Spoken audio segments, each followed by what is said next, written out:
मतलब को अपनाया है। G20 में भी भारत बहुत कुछ नहीं कहने वाला है रूस के खिलाफ। हमें बैलेंस लेके चलना है, अमेरिका के कहने पे हम लोग को नहीं आना है, क्योंकि अगर हम अमेरिका के कहने पे चले आएंगे तो रूस हम चाइना के फेवर में चला जाएगा, क्योंकि वो भी देखेगा कि भैया आप अमेरिका के गुण गा रहे हो तो वो किसके गुण गाने लगेगा, चाइना का। और ये चाइना यही चाह ही रहा है, क्योंकि उधर यूक्रेन को कब्जा कर लेगा, यूक्रेन ले गया रूस, अब ताइवान लेके चला जाएगा चाइना, इसके बाद स्प्रेटले द्वीप लेगा, इसके बाद पैरासेल आइलैंड लेगा। ये चाइना के लिए प्लस पॉइंट होगा। अतः चाइना को रोकने के लिए हमें रूस के साथ रखना जरूरी है, साथ साथ अमेरिका का भी साथ देके चलना जरूरी है। तो हमें काफी मतलब बीच बचाव लेकर चलना चाहिए। सबका कारण है नाटो और अमेरिका के चक्कर में पूरी दुनिया आज सफर कर रही है। हमारे देश का सेंसेक्स नीचे गिर गया, 10 लाख करोड़ रुपए जो हमारे सेंसेक्स है, 5% सेंसेक्स नीचे चला गया हमारा शेयर मार्केट, यानी लगभग 2000 अंकों की गिरावट देखी गई है, जिसे वैल्यू में कहेंगे तो 10 लाख करोड़ का। ये नाटो इन लोग के चक्कर में, ये आपस में, जब तक दुनिया में ये दोनों देश हैं अमेरिका और रूस, हमेशा गोलियां चलती रहेंगी। अरे वही छोटका ससुरा चाइना, ये पूरी दुनिया में गोलियां चलवाते रहेंगे। हम लोग को न्यूट्रल बैलेंस लेके चलना है, लेकिन हमें यह नहीं भूलना चाहिए कि अमेरिका से दोस्ती, दुश्मनी तो खतरनाक होती है, दोस्ती और खतरनाक होती है, ये किसी के नहीं होते हैं। और अमेरिका के पिछले कर्मों को हमें नहीं भूलना चाहिए। याद कीजिए 1971 में जब जंग चल रही थी तो रूस हमें बचाने आया था, 40वां बेड़ा भेजा था, और यही अमेरिका है जो परमाणु बम से मारने की धमकी दिया था, अपना 7वां बेड़ा भेजा था। 1965 में जब हमारे यहाँ अकाल पड़ा था तो अमेरिका हमें सुअरों को खाने वाला गेहूं दिया था। किस मुंह से अमेरिका आज हमसे मदद मांग रहे हैं यहाँ पे भैया? जब 370 लगा था तो इसमें 7 रूस ने हमारा दिया था। यूएनओ में कश्मीर में जब मुद्दा आया था तो यूएनओ कहता था कि वहां के लोगों से पूछिए क्या होगा, तो रूस वहीं पे रोक लगाता था। हम कैसे भूल सकते हैं रूस को? रूस ही हमें सबसे ज्यादा हथियार दिया। आज भी भारत में 80% हथियार रूस से ही आ जाते हैं, हम इसको नहीं भुला सकते हैं। 1998 में जब भारत ने अपना परमाणु बम परीक्षण किया था, पूरी दुनिया खिलाफ हो गई थी, रूस साथ खड़ा था। आपको याद है कि नहीं इन दोनों की जोड़ियां? इन लोगों ने परमाणु परीक्षण किया था, उसके बाद कोई हमें आंख उठाकर नहीं देख सकता था। तो उस समय भी रूस की बात हम लोग को याद रहना चाहिए। 1999 में जब कारगिल की लड़ाई हुई थी तो अमेरिका ने अटल बिहारी वाजपेयी से कहा था कि हम परमाणु बम मार देंगे भारत के ऊपर, तो अटल बिहारी वाजपेयी ने कहा था कि हम आधा हिंदुस्तान खोने के लिए तैयार हैं, लेकिन हम वचन देते हैं कि सुबह का सूरज पाकिस्तान नहीं देख पाएगा। तो पाकिस्तान, अमेरिका अपना परमाणु बम लेके भागा था।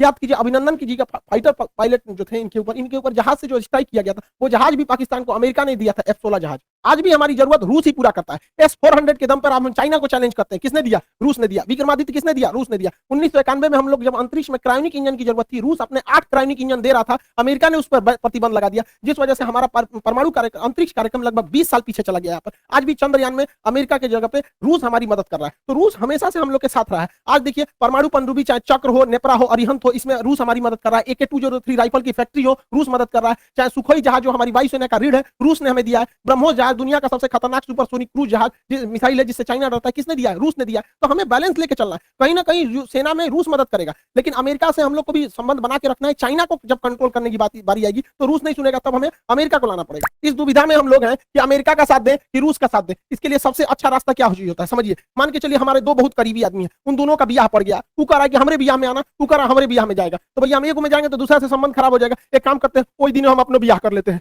बातें खत्म हो जाएगा, भैया हम अपने ब्याह में बिजी थे। इसी वजह से सबसे अच्छा तरीका है, ना हम रूस के फेवर में जाएंगे और ना ही हम अमेरिका के फेवर में जाएंगे। सबसे अच्छा तरीका है मोदी जी को अपनी सेना को बोलिए कि गलवान घाटी में 2 किलोमीटर आगे घुस जाए।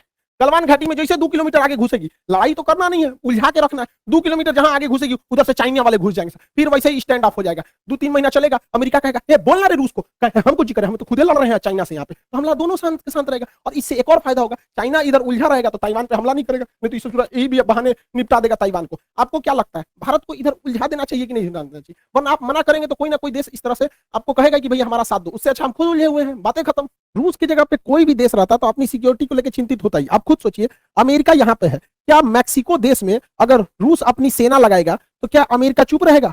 नहीं चुप रहेगा ना। कोई भी देश देखेगा कि आप यहाँ सेना लगा क्यों रहे। तो आप ही बताइए, अमेरिका अपनी नाटो सेना अगर यूक्रेन में लाएगा तो रूस के बॉर्डर से सटा देगा, तो रूस कैसे चुप रह सकता है? अपने देश पर बीतता है तो सबको खराब लगता है। आप ही बताइए, भारत है यहाँ पे, भारत के नीचे यहाँ श्रीलंका है, अगर पाकिस्तान अपनी फौज श्रीलंका में लगा देगा और श्रीलंका उसको परमिशन देगा तो भारत धोएगा कि नहीं धोएगा उसको? हम लोग को कैसे खराब लगता है जैसे चाइना अपना स्ट्रिंग ऑफ पल्स लाता है यहाँ पे। तो हर देश को अपना सुरक्षा चिंता को ध्यान में रखना पड़ता है। और इसमें सिंपल सा बात है, यूक्रेन को कोई उससे उसका देश नहीं मांग रहा है। रूस का केवल यही करना है कि यूक्रेन डिसाइड एक लिखित दे दे कि वो कभी भी नाटो सेना में शामिल नहीं होगा। यूक्रेन को यह सोचना चाहिए कि नाटो में शामिल होने से अमेरिका को फायदा है, वो दुश्मनी निकालेगा रूस से। क्या जाता है यहाँ पे, पूरा देश बच जाता, उसके लोग मरने से बच जाते, क्या काम आया नाटो? तो यहाँ यूक्रेन को सोचना चाहिए कि बहुत ज्यादा जिद पालने से कोई खास फायदा नहीं होता है। और हमेशा एक चीज याद रखना चाहिए, यूक्रेन हो, हम हो या आप हो, हम अपना पड़ोसी नहीं बदल सकते, दोस्त बदल सकते हैं। इसलिए दोस्त से संबंध बने बिगड़े, लेकिन पड़ोसियों से हमेशा संबंध अच्छा रखना चाहिए, क्योंकि हमेशा काम पड़ोसी आते हैं। यूक्रेन का पड़ोसी रूस है, और ये ना अमेरिका दोस्त है, तो हमेशा एक चीज को ध्यान रखना चाहिए, किला सुरक्षित करने के लिए पड़ोसी का सुरक्षित होना जरूरी है। यूक्रेन को हठधर्मिता छोड़नी चाहिए, आप यूरोपीय यूनियन में शामिल हो जाए, नाटो जैसे सैन्य संगठन में नहीं शामिल होना चाहिए। क्या ये फिनलैंड बेवकूफ था, स्वीडन बेवकूफ है जो इन लोगों ने नाटो की सदस्यता नहीं लिया? यूक्रेन, रूस ने धमकी दिया फिनलैंड ले लेगा तो तोड़ छोड़ देंगे, क्या कर लेंगे लोग ये रूस का? दूसरा बीपीएससी का जो प्रैक्टिस सेट है बाबू वो आ चुका है, बीपीएससी और एनटीपीसी रेलवे जितना चीज है इसका प्रैक्टिस सेट